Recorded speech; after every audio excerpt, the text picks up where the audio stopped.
Sir এটা তো voter slip না স্যার, এটা তো ভোটার স্লিপ না। ভোটার স্লিপে কি থাকে?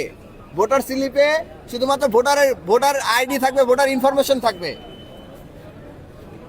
স্যার। এটা তো ভোটার স্লিপ না স্যার, এটা তো প্রার্থীর প্রচারণা, প্রার্থীর লিফলেট। স্যার আমি আশা রাখবো আপনি আপনার টিম পাঠিয়ে ব্যবস্থা গ্রহণ করবেন, তা না হলে আমরা বুঝবো যে আপনার একটা নির্দিষ্ট দলকে সহযোগিতা করে দেওয়ার জন্য, সুযোগ করে দেওয়ার জন্য এই ধরনের পদক্ষেপগুলো নিচ্ছেন স্যার। না স্যার, আপনি আপনার টিম পাঠান বুথগুলোতে।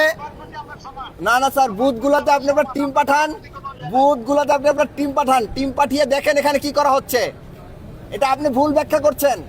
এটা ভোটার স্লিপ না, আমি সুস্পষ্ট ভাষায় বলছি, এটা ভোটার স্লিপ না, এটা ভোট চাওয়ার লিফলেট।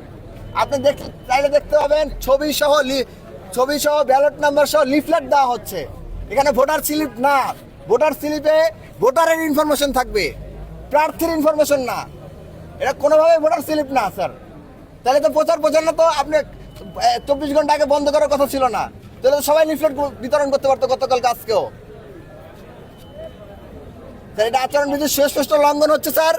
আপনি যদি এই ব্যাপারে ব্যবস্থা গ্রহণ না করেন তাহলে আমরা মনে করব যে আপনি ছাত্র দলকে সুযোগ করে দেওয়ার জন্য বারবার আপনার যে আইন পরিবর্তন করছেন সেটার প্রক্রিয়ার অংশই হচ্ছে এটা।